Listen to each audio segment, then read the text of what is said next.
Ladies and gentlemen, welcome at another Q&A session during AfryKamera Film Festival. This time we have with us Christiaan Olwagen, the director of two films. First of them is Poppie, Nongena, and the second one is Kanarie. Hello, Christiaan.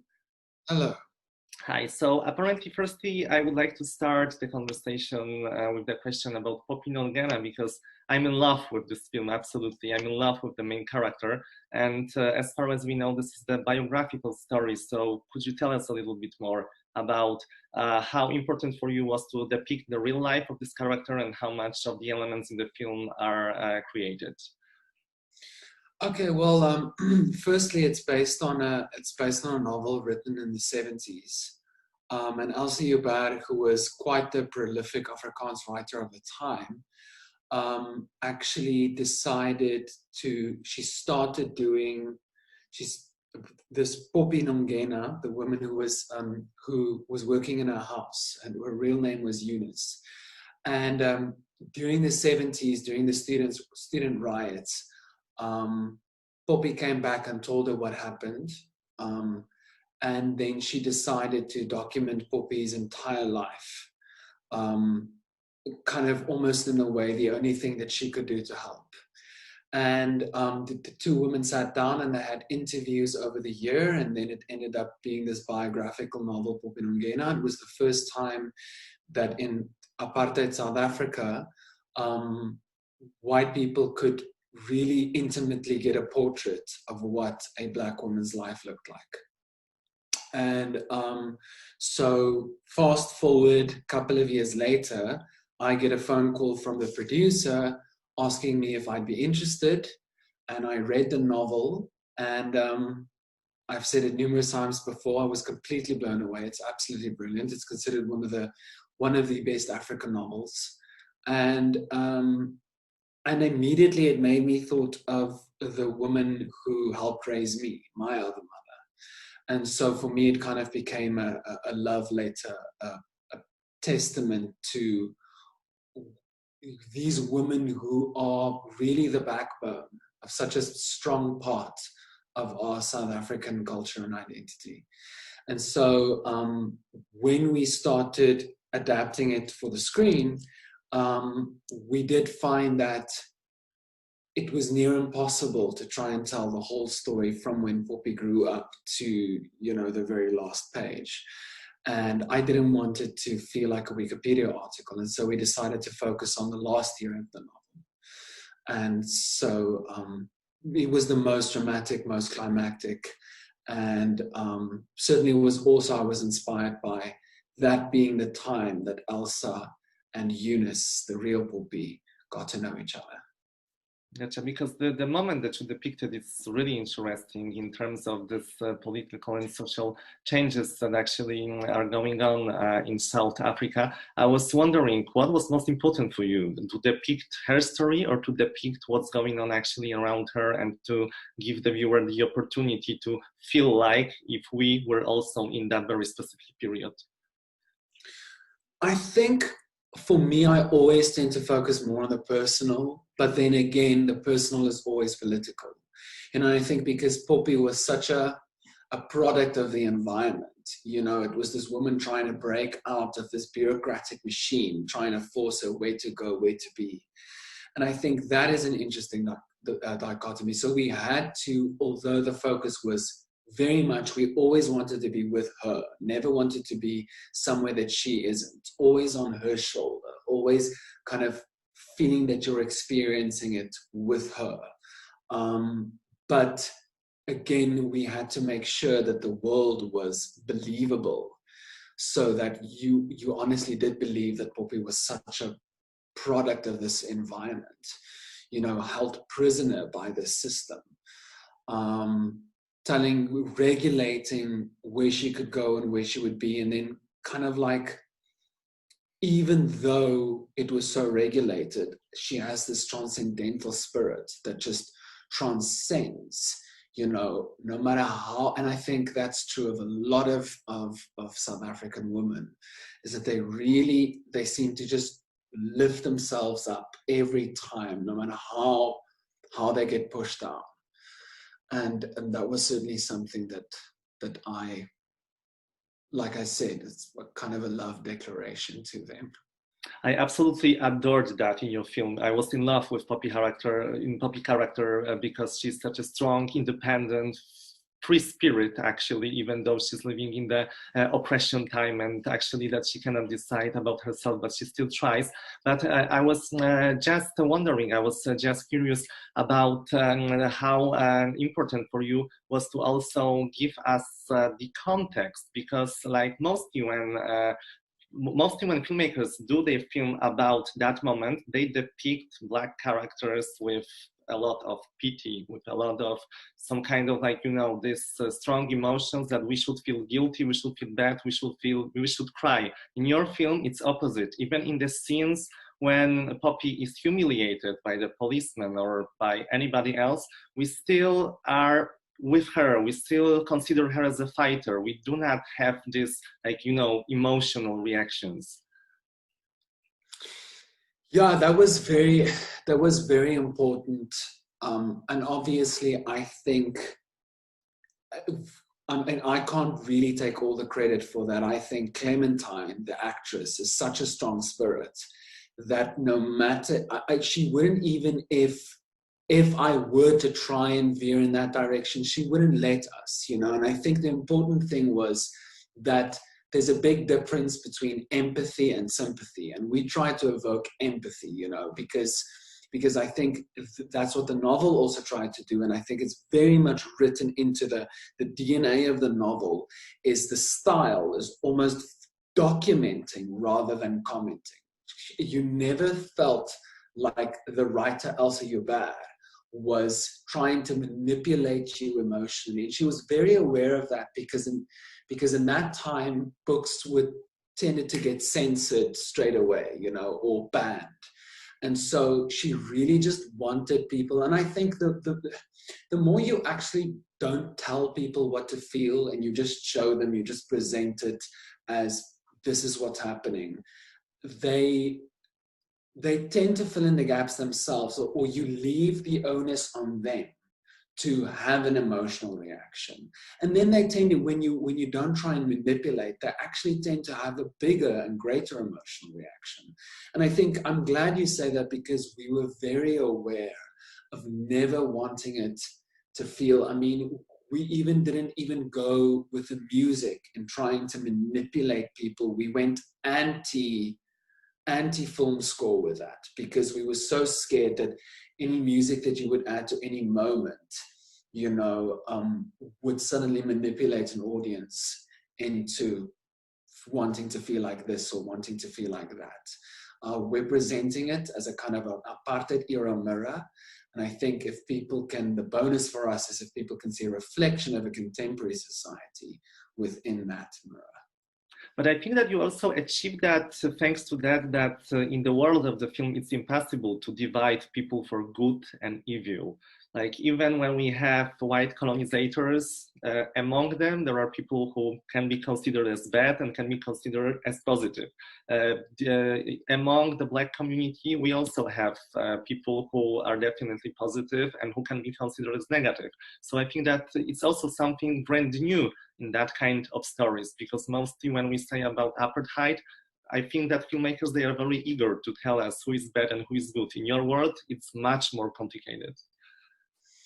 Yeah, and I think it was, you know, and I think that was also the thing about going back to the book, is that there's almost, instead of making people these Machiavellian villains, there is actually something even more pathetic in the fact that they are also enforcers of the system, you know, and even though sometimes they try to help, they can't.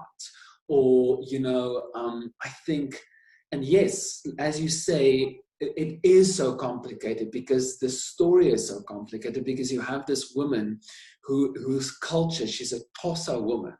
So her culture is isiXhosa, but the language that she grew up in is Afrikaans, which at that point in time was the language of the oppressor.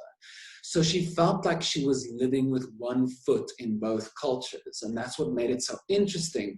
And obviously what gave it that bridge between the writer and the woman the story was based on, that they had that commonality of language and deeply religious. And so, yeah, she's just such a complicated figure because, and I think growing up as Afrikaans, as an Afrikaans speaking white person, I think the amazing thing about this book is that, and this story is, in a sense, it's saying that that language doesn't only belong to white people. You know, it is,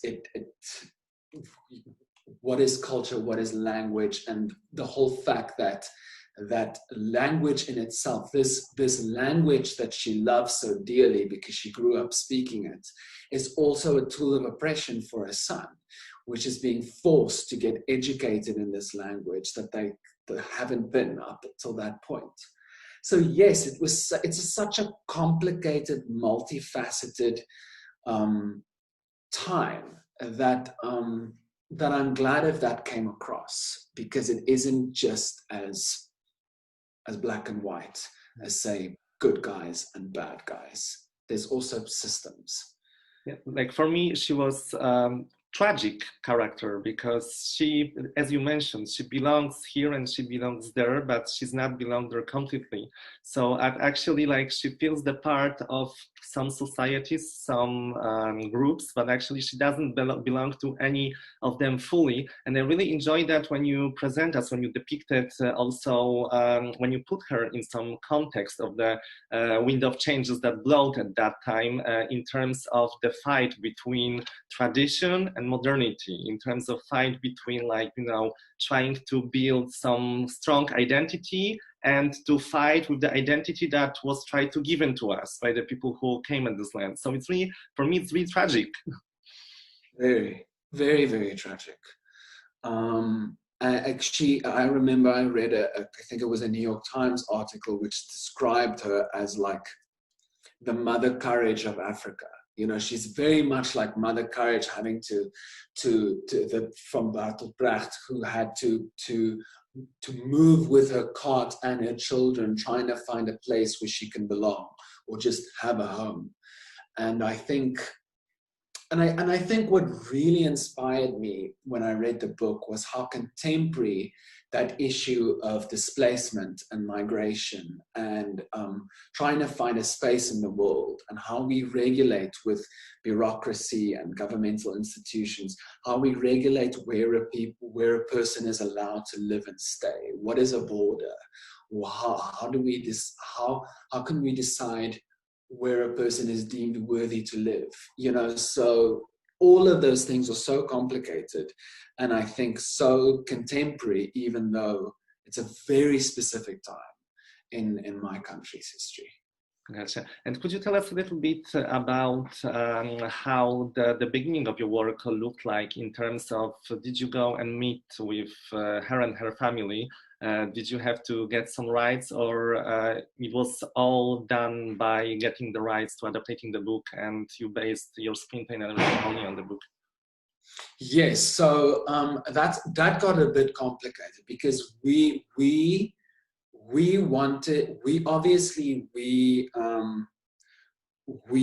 attained the rights of the filming rights of the novel, you know, which is held by the author. But so we did, however, desperately try to find the family, which we couldn't. And so we thought, okay, we're just going to have to go with the book. And then the wonderful thing was that when the film came out, they reached out to us. And her children are still alive, living in Cape Town, and they saw the film. We held a special screening for them and had a long discussion afterwards and invited some of the public. And it was really incredible and very moving, and almost an out-of-body experience to see someone react to their life, part of their life story, their mother's story. And it was wonderful. They even brought the real Poppie Nongena's passbook, which is the book that the government used to regulate where they could work or stay. And there she was. It was a very moving experience. And you tend to think that, apartheid, I think, has become a bit of a kind of an academic abstraction in the last couple of years. You think, oh yeah, but that's the past, and it's very recent still. Her children are still alive. The little boy, I don't want to spoil anything from the film, but that little boy in that very emotional moment, that he's still alive in his 50s, and that happened to him. He still carries that trauma. And so I think my country still certainly has a lot of healing that it should do. And hopefully stories like these, told by South Africans, because I think a lot of some of the films that we've seen touching on this subject matter has been made by, outside international filmmakers coming in and telling the story with international actors. I think there's something really authentic about this being told by local creatives, South African creatives. Apparently, we keep our fingers crossed for that we're going to see more and more that kind of incredible stories. But since you said that you were in contact with her family, I have to ask you about how her history ended. What was going on with her after you filmed? So the book was a massive success, and she used that money to build a house for her and her children. She had to go and live in the Transkei, but then came back to Cape Town. And sadly, she passed away of cancer in the 90s, right before Nelson Mandela was released from prison. But but I think that emotional strife of the 70s, that was, I think after that, things calmed down for Eunice. Her and Elsa, the writer, had a lot of contact after the novel went all over. Play was performed on Broadway. I think it won a Tony. It was the book became a massive, so to say, hit. And but gotcha. In the end, I would like to ask you about one more thing. How did you find this brilliant actress? How the casting process looked like? It was a long process, and I was firstly, like I said previously, it's not a common thing to find a Black actress who could speak both Afrikaans and Xhosa. It's very unique. And so that kind of limited the scope of actresses available. And so we sent out the brief, and it was weeks and weeks of me doing physical auditions in Cape Town, because I'm Cape Town based. And then in Johannesburg, we had people come in and do tapes. And one day, I think I was coming off of a location recce, I opened my inbox and there was another batch of auditions, and I saw her from the little thumbnail. I saw Clementine, and I went, this woman looks interesting. And I started watching it, and immediately she did the telephone scene. And just as she answered it and said, hello, mama, I knew that we had found our actress. And then I phoned the producer and I said, I think we've got her. And we flew her to Cape Town, and we had an entire day where we spoke about it, went through some of the scenes, and from there, really everything slot in. And I insist on, you see, I come from a theatrical background, so I really insist on rehearsal time. And so we spent about a month, 2 months rehearsing every single scene in the film. And so Clementine and I really could develop a rapport, really kind of figure out what a journey is, because it's a complicated one, emotionally. She runs the whole gamut from A to Z of human emotion. And so it's a marathon, you know, and we had to pace Poppie, because, as you know, there's that big climactic scene towards the end of the film. But yeah, no, she's one of the best, certainly one of the best I've worked with. We can only agree with you after what we have seen. So Christiaan, thank you so much for making this wonderful film. Thank you for finding the time for this conversation. And hopefully we see each other face to face at the next AfryKamera edition. Yes, here's hoping. Thank you so much for a wonderful interview. Thank you. Take care. Thank you. Bye-bye.